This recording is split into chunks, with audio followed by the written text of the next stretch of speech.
আমার আল্লাহ বলেন, ও বন্ধু, বিদায় মুহূর্তে উম্মতের ব্যথা এত ব্যতীত বন্ধু গো, আমি আল্লাহ কথা দিলাম, তোমার উম্মত যারা হবে গো, ইসলামে পুরাপুরি ভাবে যারা ঢুকবে গো, তাদের মৌতের সময় কোনো কষ্ট হবে না গো নবী, আপনি চিন্তা করবেন না। আজরাইল বলেন, ইয়া রাসূলুল্লাহ, আমি আজরাইল কথা দিলাম, আপনার উম্মতের পরিচয় যদি পায়, আপনার উম্মতের পরিচয় যদি তারা দিতে পারে, তাদের জান, তাদের রূহ এত সুন্দর করে আমি বাহির করে নিব। মার স্তনে দুধ খাইতে খাইতে বাচ্চা যেমন মার কোলে ঘুমিয়ে যায়, ঠিক এমনি ভাবে আমি হাত বাড়াবো, আমি আজরাইলের হাতে আপনার উম্মতেরা ঘুমিয়ে যাবে, কোনো কষ্টই পাবে না। শর্ত হলো এই নবীর উম্মত হইতে হবে। এই নবীর উম্মত হইতে গেলে কিছু জিনিস ছাড়তে হইব, কিছু জিনিস ধরতে হইব, কিছু জিনিস ছাড়তে হইব, কিছু জিনিস পুরাপুরি ভাবে ইসলামে ঢুকতে গেলেও কিছু জিনিস ছাড়তে হইব, যেটা ইসলাম স্বীকৃতি দেয় না, এটা ছাড়তে হইব। যেটা ইসলাম হুকুম করেছে, এটা কি করতে হবে? স্বার্থ হোক বা না হোক, আল্লাহ নিকটে। একটা ওয়াজ বাড়িতে নেন, আল্লাহ নিকটে। আল্লাহ যদি আমার নিকটে থাকে, তাইলে আমি অন্যায়টা করবো কেমনে? আল্লাহ তো আমার নিকটে। আচ্ছা কন তো, বর্তমানে বাংলাদেশে র্যাবেরে মানুষে ভয় পায়। ৬০ জন র্যাব যদি রাস্তাটা হাঁটে, এই রাস্তাটার মধ্যে কোনো বেজাল থাকবো? কেন? র্যাব আইতাছে, মানুষ খুব ভয় পায় র্যাবেরে, দেখছি র্যাব আইতাছে। র্যাবেরে ভয় পাইলেন, র্যাবেরও তো মৃত্যু আছে, সেনাবাহিনীর প্রধানেরও মৃত্যু আছে, বুশেরও মৃত্যু আছে, হের বাপেরও মৃত্যু আছে, হেরারে তো ভয় পাইলেন। আর যে আল্লাহর হাতে সব, সেই আল্লাহ যে বলল আমি নিকটে, এই ভয়ে তো কেউ অন্যায় কাজ থেকে নিজেরে ফিরাইলেন না। কি লাগবো আপনার? কি দরকার? দিতেছে তো আল্লাহ। আমি তো মাটির নিচে বিপদে আছি, আল্লাহ কোন আমি তো কইছি দাবি দেওয়া পুরা করব, তুমি চিন্তা করতেছো কি লেগা? ডাকতেছে আল্লাহ আমার উদ্ধার করো। আল্লাহ পাক জংলার বাঘেরে ডাকতেছে, ও বাঘ, আমার নবী একটা উম্মত বিপদে পড়ছে, শেখ আবু হামজা খুরসানি, তুমি যায়া হেরে গর্তের ভিতরতে উড়াই দিয়াও। আচ্ছা বাঘ কি জংলায় থাহে, আমরারে উড়াই দিত না আমরারে খাইতো? আসলে পরিচয় দিতারলে খাইতো না। আল্লাহ কইছে সমস্ত মাখলুকাতের মধ্যে সৃষ্টির, সকল সৃষ্টির শ্রেষ্ঠ হলো মানুষ। শ্রেষ্ঠ যদি আমরা হই, আর বাকি সব তো আমরা গোলামি করব, কিন্তু আমরা সেই শ্রেষ্ঠ জাতি হইতে পারছি না বিদায়, ওই আচার আচরণ নাই বিদায় বাঘে আমরা খায়। বাঘে খাইব কই, দেখেন না কি করে বাঘে।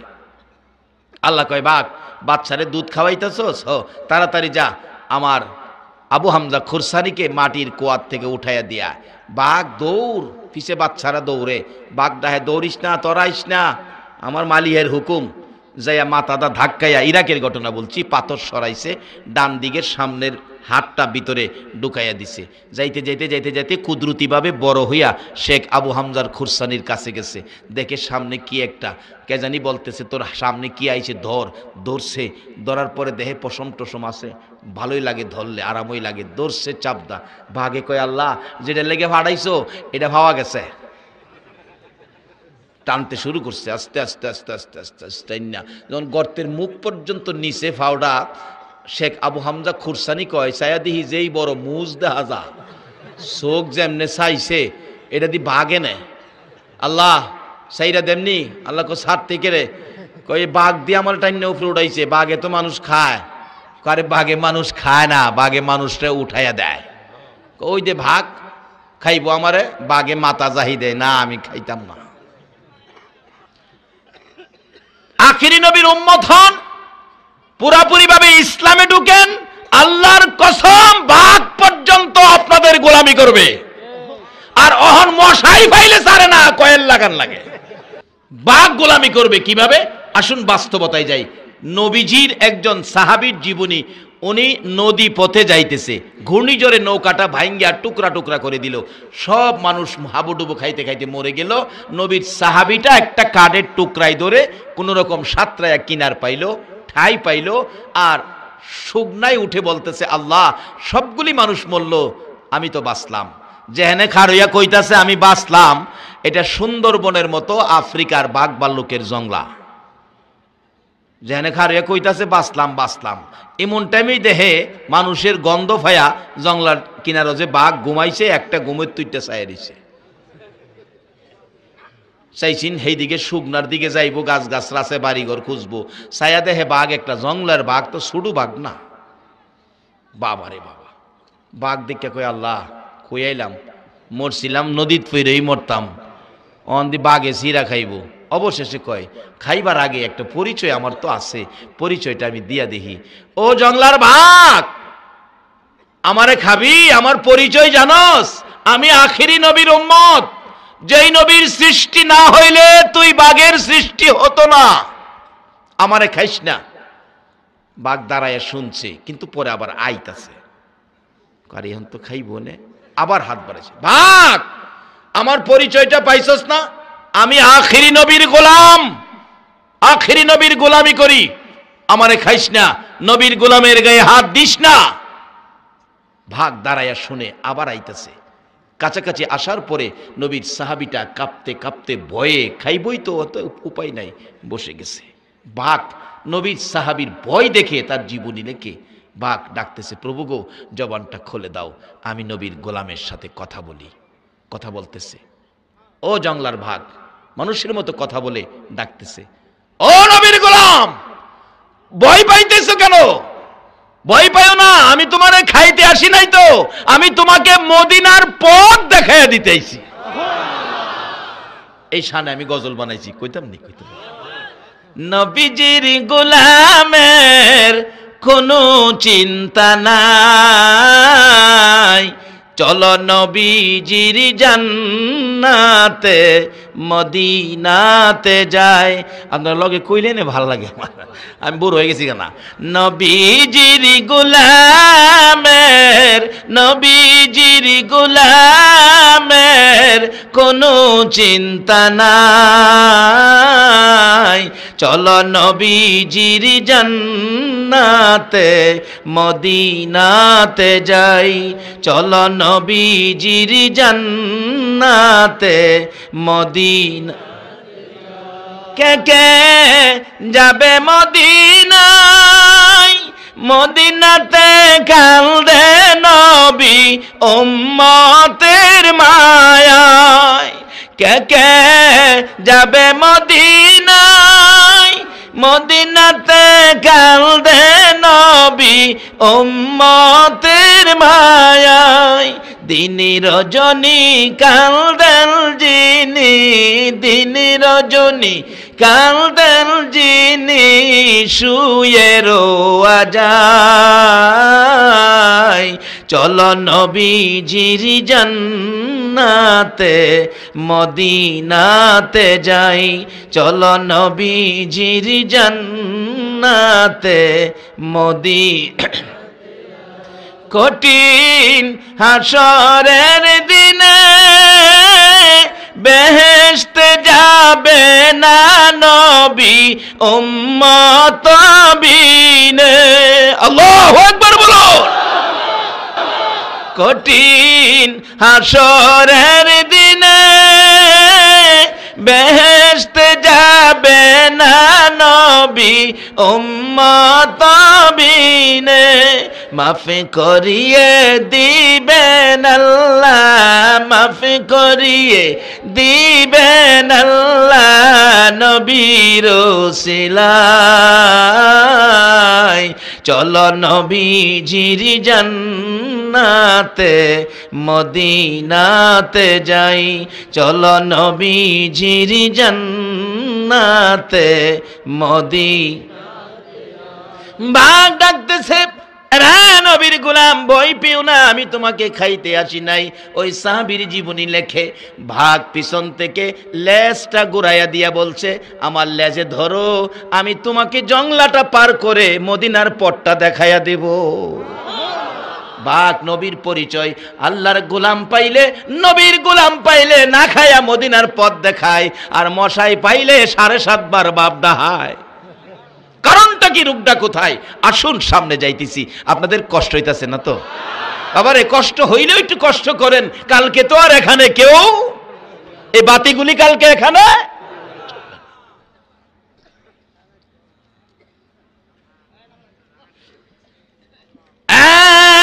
সাহাবী ধরো, আমার লেজে ধরো।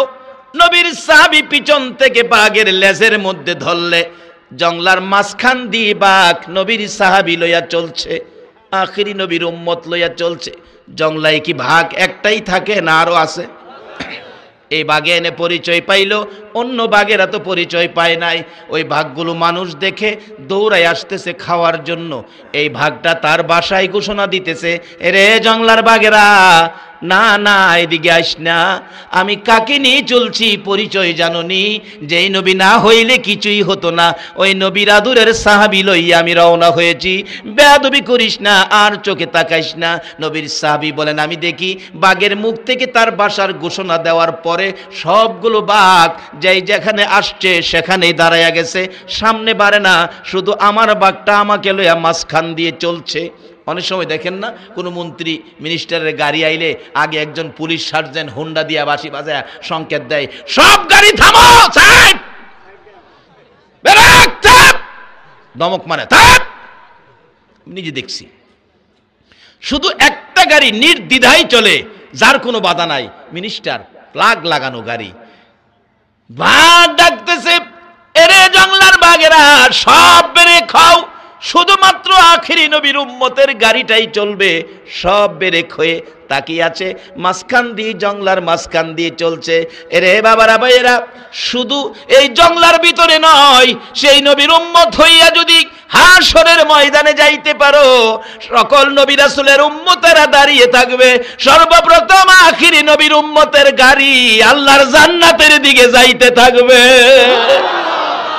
সব দাঁড়িয়ে থাকবে, শুধু আখিরি নবীর উম্মতের গাড়িটা আগে জান্নাতে যাবে। নারে তাকবীর, আল্লাহু আকবার, আল্লাহু আকবার।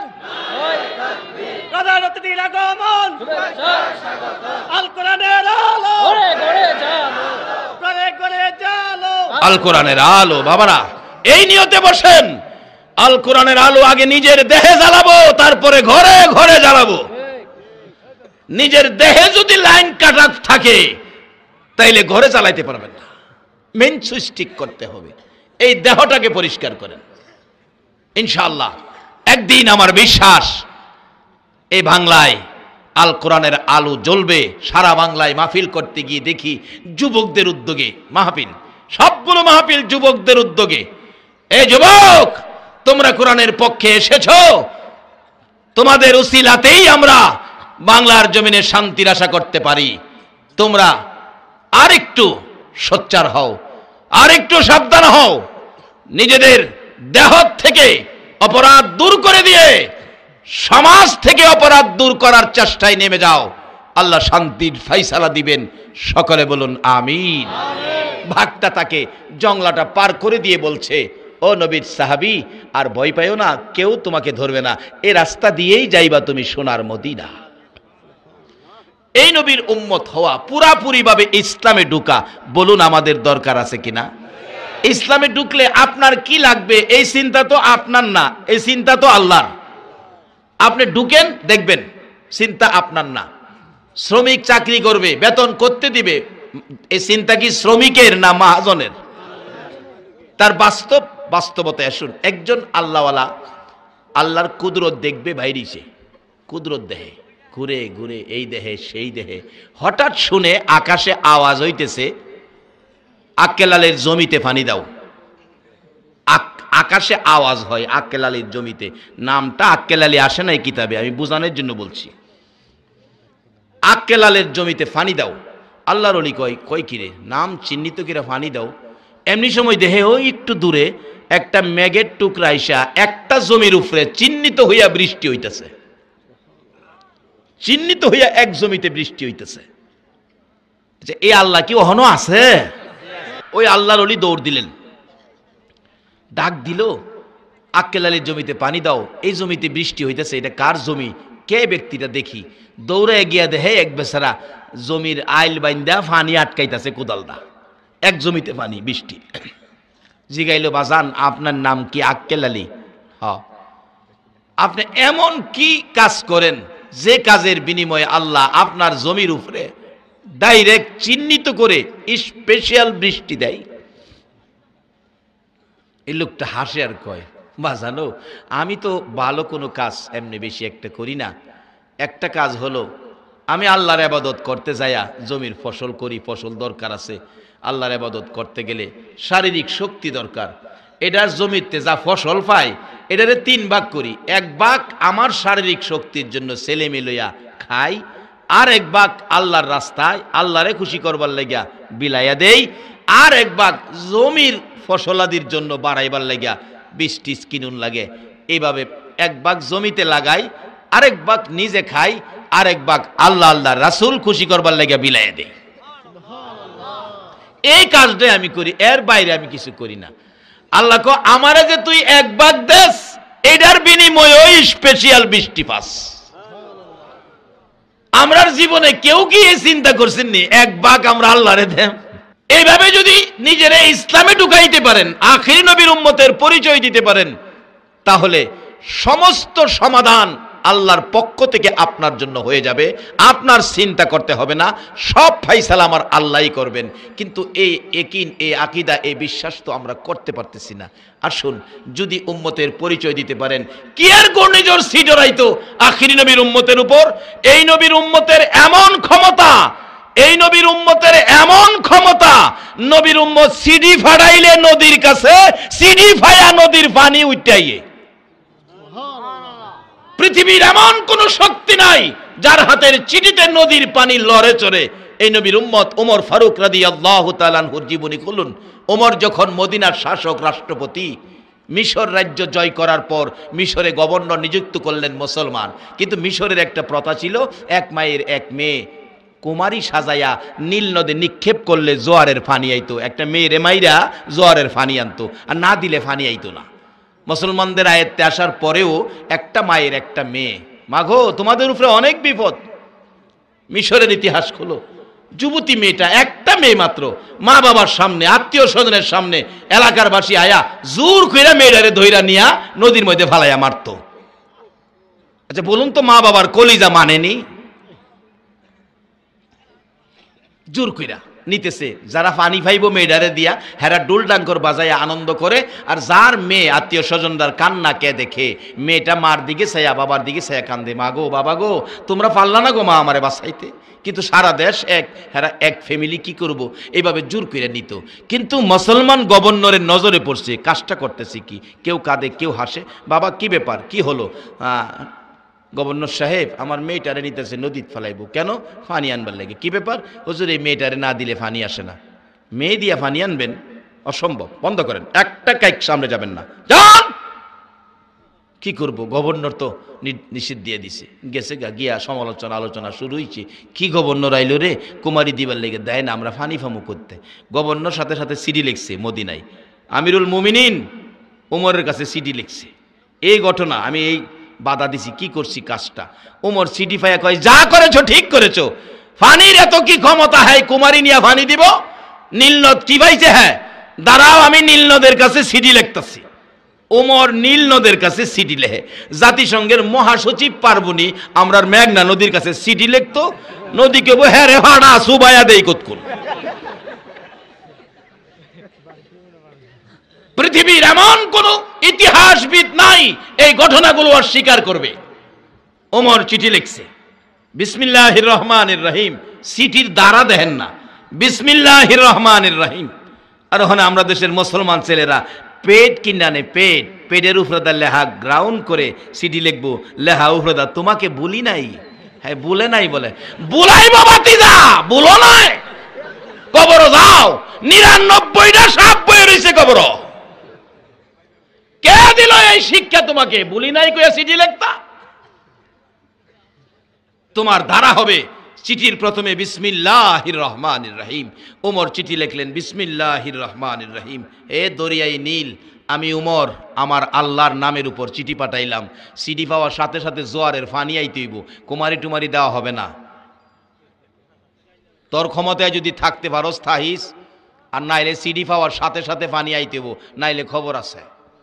সিডি পড়ছে উমরের হাতের চিঠি। ও আখিরি নবীর উম্মত, কি তোমার ক্ষমতা, কি তোমার ইজ্জত! আল্লাহই তো তোমার ইজ্জতের ঘোষণা কোরআন শরীফে দিয়েছে, কুনতুম খায়রা উম্মাতিন উখরিজাত লিন-নাস। আর কোন নবীর উম্মতের ইজ্জতের ঘোষণা আসমানি কিতাবে নাই, শুধুমাত্র আপনাদের ইজ্জতের ঘোষণা। আল্লাহু আকবার বলুন। এখন সেই নবীর উম্মত হইতে গেলে কি লাগে আমরা ধরবো, আর কি ছাড়তে হয় এটা আমরা ছাড়বো। বাবারে সহজ তো, একবারে সহজ। চিঠি লইয়া পড়ছে গভর্নরের কাছে। গভর্নর খবর দিলেন, আসেন নরসিংদী জেলার মানুষ, আমরা নদীর পারে যাই, জোয়ারের পানি পাবেন। কি দিয়ে আনবেন? একটা কাগজের চিঠি। আশ্চর্য, কাগজ দিলে পানি আইব? আইন নামনেরা গেছে নদীর পার, নীল নদীর কিনারে হাজার হাজার মানুষ দাঁড়াইছে পানির কাছে। ওমরের হাতের লেখা চিঠিটা, আল্লাহর নামের উপর লেখা চিঠি, নদীতে ছাড়তে দেরি হইছে, সমস্ত পানিতে টকবক ভূমিকম্প শুরু হয়ে গেছে। জোয়ারের পানি যেই পরিমাণ দরকার, এই পরিমাণ পানি জমি জামাতে পৌঁছে গেছে।